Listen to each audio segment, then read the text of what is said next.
Nada, simplemente decir que muchas gracias a todos y todas. Ahora tenemos un momento, 20 minutitos que pueden ser bien aprovechados, ¿no? Creo que las ponencias han sido todas muy sugestivas y lo que tenemos que decidir es cómo enfocar el debate. Que hay un montón de preguntas, hay un montón de cuestiones y creo que bastante interesante. Entonces, antes de obligarme a mí a seguir hablando, os cedo la palabra por si queréis comentar algo, o alguna pregunta o lo que sea. Si no, vamos, que no tengo un problema en romper el hielo, pero no lo recomiendo. Está enchufado, se oye, ¿no? Hay que me lo acerque bien. Bueno, eso es. Bueno, ¿alguna pregunta, alguna cuestión? Hay que hablar al micro. Hay que hablar al micro para que se grabe. Cuando has comentado, porque hace poco que lo he dado, creo que es Lillo, la de Alfonso. Vale. Y bueno, yo he llegado un poco tarde, pero bueno, he visto el final. Y bueno, que comentabas tú en una de las preguntas que si se tiene que preservar como musealizándolo o si se tiene que seguir desarrollando, pero a mí me parece un poco difícil que se siga desarrollando la anterior, la tradicional, si ahora se le...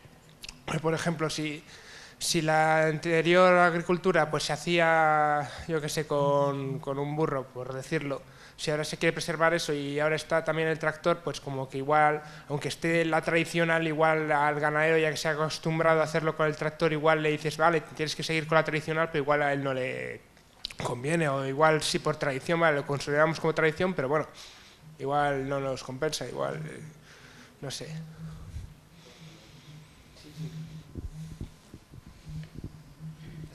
Aprendido. Bueno, como comenté, la comunicación no era mía, entonces, bueno, tampoco, no sé. Ahora ya hablas como tú. Ya, bueno, pero que tampoco tengo todos los datos para comentar, ¿no? O sea, toda la base para comentarlo, pero bueno, no se trata de algo tan, ¿cómo decir?, tan concreto, ¿no?, como renunciar al tractor o eso, sino más bien el modelo global, ¿no?, de explotación del campo. No sé, podría poner bastantes ejemplos, ¿no? El tema de la gestión de montes, cómo se hace, las trabas que se ponen, ¿no? Muchas veces las medidas de conservación al final están frenando precisamente al propio ganadero, ¿no? Lo que comentas, bueno, llevando un caso exagerado, ¿no? El tema del carro frente al... no se da, nadie va a imponer que se use un carro en vez de un tractor. Pero ciertas medidas, por ejemplo, pensando en los hórreos, ¿no?, en un caso asturiano como son los hórreos, no sé si los conocéis todos, bueno, pues por una parte existe una política de conservación de eso que obliga a conservarlo, bueno, por una serie de medidas, pero claro, por otra parte, eso ya no tiene sentido para el ganadero, ¿no? Para el ganadero, para el agricultor, el hórreo realmente es para la agricultura, para el campesino, con lo cual, pues bueno, la gente los tira o los deja caer, ¿no? Entonces, bueno, está ese conflicto entre el modelo de conservación que no atiende a...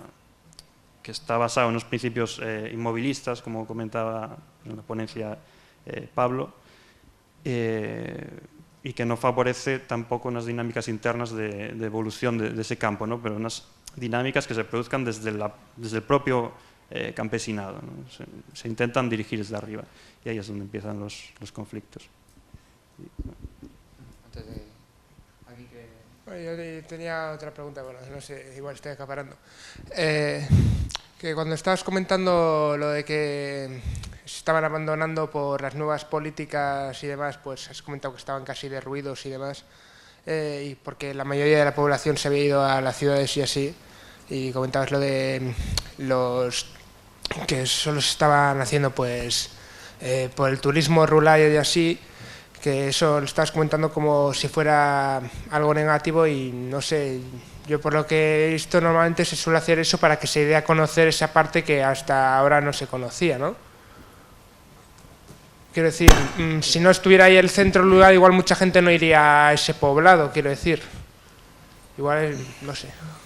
Bueno, a ver, el tema, como esto del telepredicador aquí. El tema del turismo es complejo, ¿no? Habría que empezar desde el tema de las subvenciones, cómo se plantean las subvenciones para... O sea, lo que se planteaba era el tema de las políticas en favor del turismo, ¿no? No en el hecho del turismo en sí. Hay una serie de subvenciones, por ejemplo, para la rehabilitación de casas rurales, para la creación de casas rurales, al final, ¿qué hizo la gente, ¿no? Esa subvención te obligaba a tener, pues, qué sé yo, 5 años la casa abierta al público, ¿no? O sea, para ofrecer esos apartamentos, esas habitaciones, lo que fuera, ese servicio, pero nada más. Bueno, no sé si eran 5 años o 4 o 8, bueno, era un periodo concreto, ¿no? ¿Qué hizo mucha gente? Cogió la subvención, la arregló, la dio de alta como casa rural, pero no le hizo publicidad. No, esa casa no había casi manera de llegar a ella, ¿no? Con lo cual, bueno, pues la tienes dada de alta como turismo rural, pero como no te viene nadie, pues ya tienes una casa. Y a los 8 años la das de baja en turismo rural y ya tienes la casa arreglada, ¿no? Gracias a estas subvenciones. Claro, obviamente no está sirviendo para favorecer nada el turismo, quitando, bueno, ejemplos, ¿no? Ejemplos positivos, gente que se preocupó por el tema.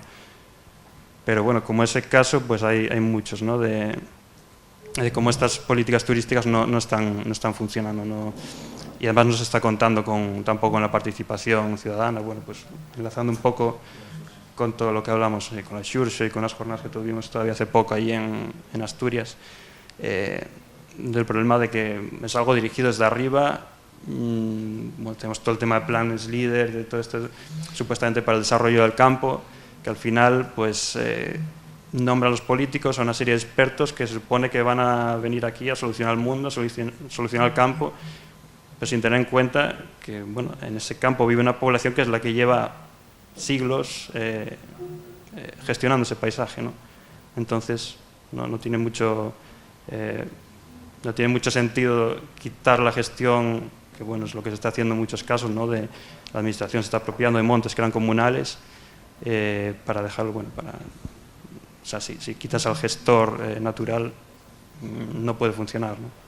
O, bueno, funciona porque, bueno, habría que meter que luego hay otros intereses de tema de forestales, energéticos, como veíamos ahí disimuladamente el molino eólico, ¿no? De producción de energía, que bueno, es lo que se está favoreciendo ahora, ¿no? Al final, bueno, pasando es un poco igual conspiranoico, pero la sensación que tenemos un poco es de los pueblos que nos quieren echar, ¿no? Nos quieren echar para dárselo a estas grandes industrias y que estemos todos en la ciudad metidos.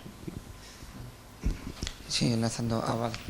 Bueno, solo ya que tengo el micro en la mano, solo enlazando y para que pueda participar todo el mundo, que todo este debate, lo interesante es también introducir cuál es el papel de la arqueología, del estudio arqueológico y de nosotros y nosotras como profesionales, ¿no? O sea, en todo lo que viene a decir Pablo es que desde la arqueología, desde la historia, estamos viendo que estos paisajes llevan siglos y siglos de tradición, de construcción paulatina y tal, y de repente, en menos de 20 años, con políticas que vienen de Europa, con políticas que no tienen en cuenta esta realidad, pasan absolutamente de ello y reconstruyen y naturalizan otra historia que no es esa, entonces sin tener en cuenta las comunidades rurales. Entonces se extiende y bueno, ahora iba directamente a decirte que alguna participación tenías que tener en este debate, pero todos y todas, el que estamos haciendo nosotros, lo poco que podemos aportar desde la arqueología, que es conocimiento histórico, para renaturalizar estos paisajes a las comunidades locales, que prácticamente nos saltamos a la torera. O sea, el potencial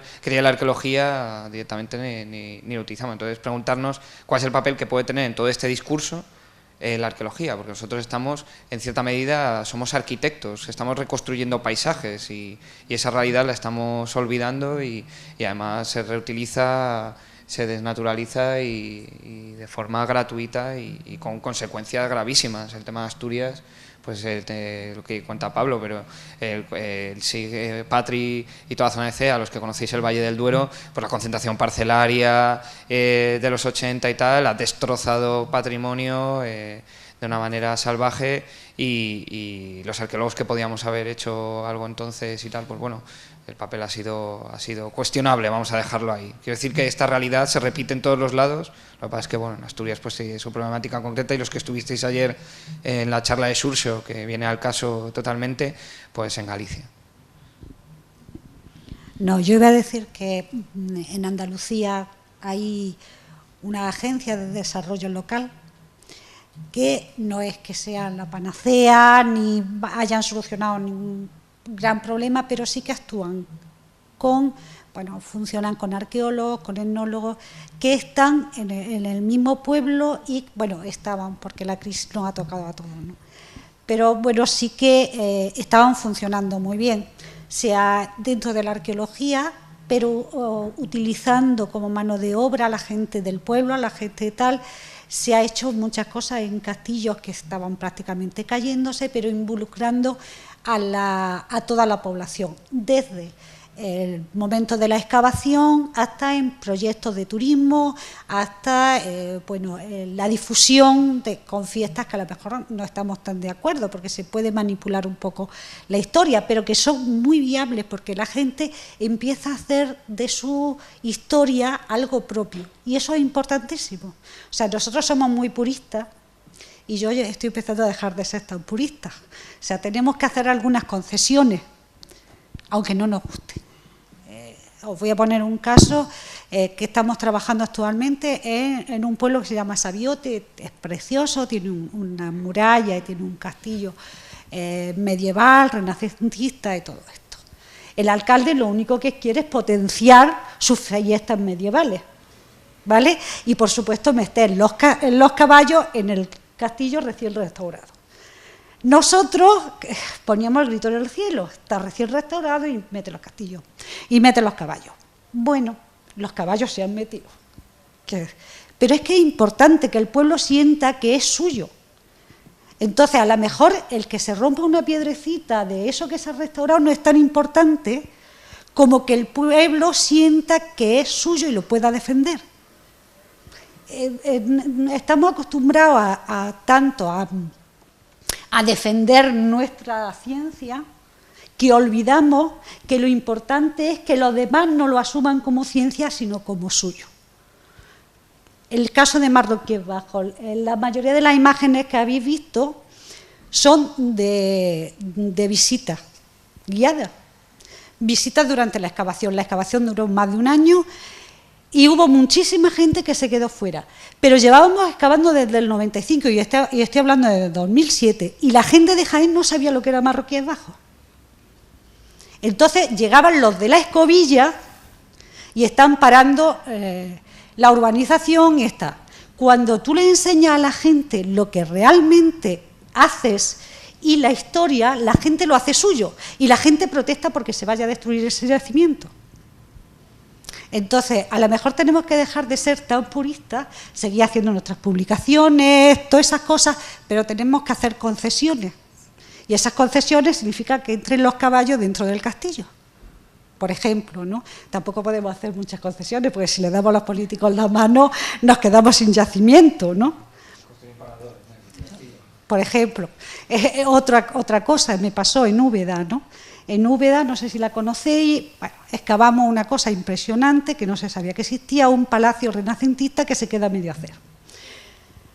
Pero era de paradores, y Paradores pensaba hacer en mitad del palacio, que no os podéis imaginar, si alguien conoce Úbeda, la Plaza Vázquez de Molina, hay unos palacios impresionantes, pues este era el doble, unas columnas y tal. Bueno, pues llega un momento en que Paradores me dice que allí tiene que meter la piscina. ¿Vale?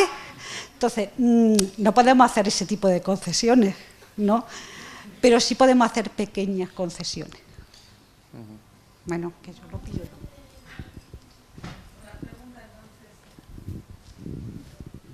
Cuando hablabas de Mardoquíes Bajo dijiste que le habían dado la máxima protección, pero luego el resultado... ¿En qué consiste eso? La máxima protección a nivel de que hay que excavarlo. Antes no se estaba excavando. Y la máxima protección quiere decir que va a estar muy legislado. El tema en marroquí es que se excava el 100% no, porque siempre te tienes que dejar los límites, esas cosas, pero sí el 90%. Primero empiezas por un 20%, dependiendo de la zona, y luego vas excavando según lo que te van resultados, terminas excavando el 100% de la parcela. Pero nunca es posible modificar el proyecto inicial de... ¿Qué? O sea, que cuando se detecta patrimonio, nunca, o sea, no es en una fase en la que sea posible modificación del proyecto. Bueno, esa es otra historia. Es que ese sería el problema, donde habría una verdadera protección preventiva. Si se hace ese tipo de reconocimiento en fases en las que se pueda modificar el proyecto inicial, pero claro, si se hace ya en fases avanzadas... La legislación, no sé cómo es la vuestra, la nuestra es que todo se va a proteger, pero que todo se destruye. Sí, eso es como... ¿Vale? Yo creo. Ese es el problema que tenemos los arqueólogos. Que primero está el arquitecto y está su famoso proyecto. Entonces, cuando tenemos un proyecto de un arqueólogo que hay que modificar, porque los resultados de la excavación dicen que hay que modificar, entramos en un conflicto muy grande entre no solo el arquitecto y nosotros, sino sobre todo con los políticos y con la delegación de cultura, que al final y al cabo es la que tendría que tener o tiene, en teoría, la potestad de decir aquí no se construye, pero la presión política es muy grande. Entonces, eso no es así. En Marroquíes Bajo, de una extensión de no sé cuántas hectáreas, 300 o 400 hectáreas estamos hablando, o sea, es que es una extensión muy grande, de eso se ha construido todo, excepto el centro del poblado prehistórico, que estaba en un solar y que se reserva teóricamente para hacer un parque arqueológico, pero que desgraciadamente es un basurero. Luego tenemos la Ciudad de la Justicia, que había que construir la Ciudad de la Justicia. Entonces, después de mucha pelea, se conserva una cuarta parte muy significativa porque tiene restos del cuarto foso, del tercer foso, de una casa emiral y de parte de la necrópolis que abarca muchas fases. Entonces, se consigue que se haga una cuarta parte de la parcela se pueda conservar. Actualmente otro basurero. Del centro de salud, si os estáis dando cuenta, siempre hablo de sitios de administraciones. Estoy hablando de la Ciudad de Justicia, estoy hablando de un centro de salud. De ahí que salió parte de una pequeña mezquita, parte de un zoco. Se ha reservado, pues, no lo sé, menos de la cuarta parte, dentro de los sótanos donde nadie los va a ver. Y dentro de las urbanizaciones se ha dejado, bueno, pues dentro de los jardines tapados y cubiertos, pues otra serie de restos que, bueno, se han decidido que se podían dejar y no destruir. Por lo demás se ha destruido todo. Lo único que tenemos es un yacimiento, eso sí, muy conocido, porque se ha excavado todo.